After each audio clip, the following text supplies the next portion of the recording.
Our second integral rule is if we have x raised to some power. So again, we are finding the antiderivative, or the integral of this.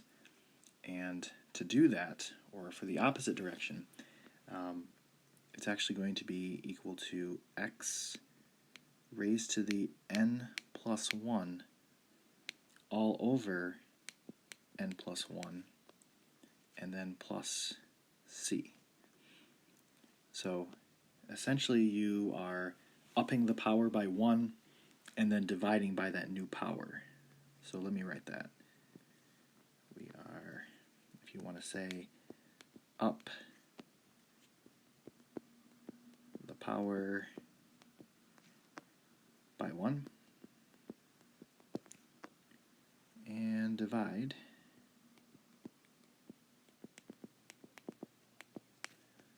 by that new power.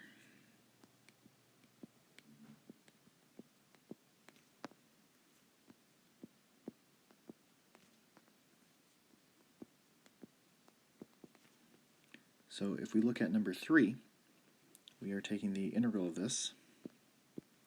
So I have 3x squared. So I'm going to look at each term individually. So the 3x squared, basically the 3 is kind of going along for the ride. I'm just looking at the x squared. So it's going to be 3x, and I'm raising it from a 2 to a 3, and then also dividing by that new power of 3.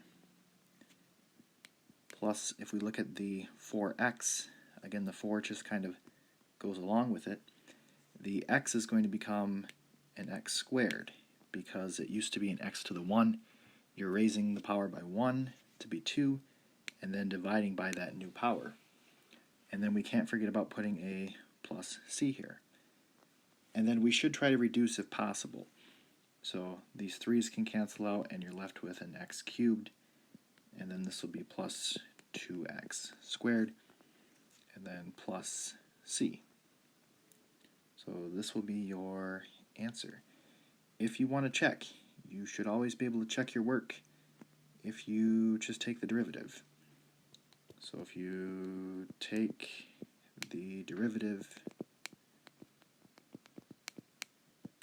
you can use that to check, because if you bring the 3 down in front and reduce the power by 1, you get 3x squared.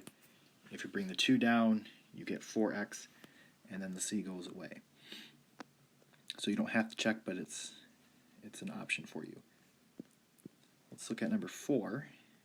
This is going to be 12, and then x cubed becomes x to the 4th, and then I'm dividing by that new power of 4.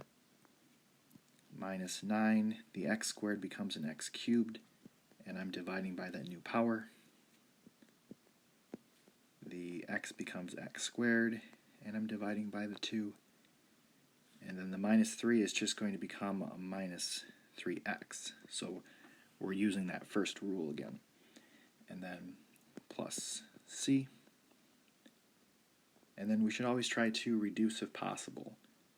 So this is going to be 3x to the 4th minus 3x cubed plus 7 over 2 x squared, or you could call it 7x squared over 2, either way, minus 3x plus c.